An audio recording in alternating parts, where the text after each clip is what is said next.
Common ventilator issues is a complex topic, but I'm going to try to make this super simple for you guys to understand. We're taking care of patients on the ventilator on a day-to-day basis, and our goal is to maintain oxygenation and ventilation. There are issues that we face as we try to do that, though. Here are the common issues that you're going to see. The first one is hypoventilation issues. This is when you do an ABG and their PaCO2 is higher than 45.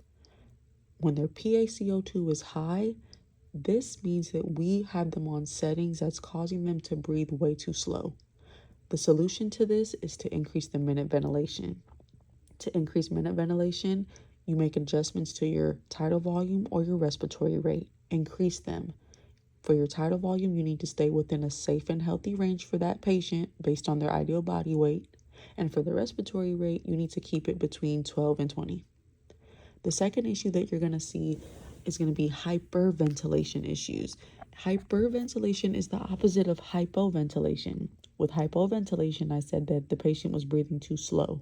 So with hyperventilation, this means that we're giving the patient a respiratory rate and a tidal volume that is way too high. It's excessive.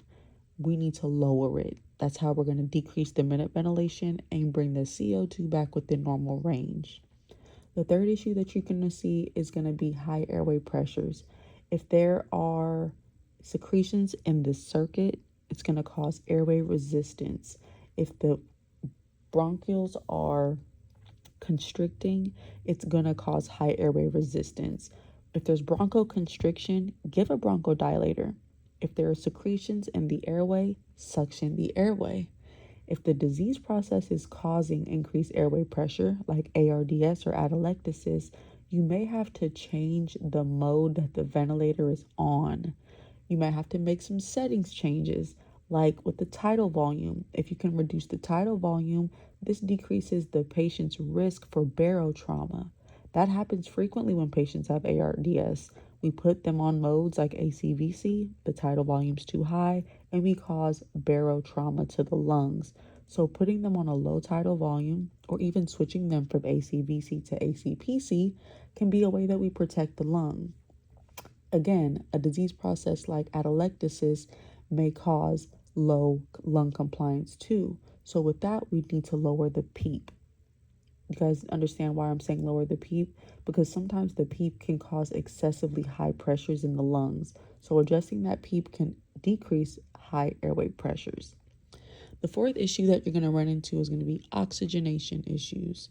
You'll know that your patient has an oxygenation issue when you monitor their PaO2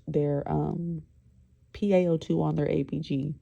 If the PaO2 is low, anything below 80, it's something that we're going to have to fix on the ventilator. The FiO2 can be increased if we need to fix an oxygenation issue. The PEEP can also be increased incrementally if we need to recruit more alveoli, like when patients have ARDS and atelectasis. The PEEP is the main parameter that we're going to adjust. You can also change the patient's position when they have ARDS. If you can put them in a prone position, the prone position will help improve the lung recruitment, which is going to improve oxygenation. The fifth issue that you're going to run into is going to be patient ventilator asynchrony.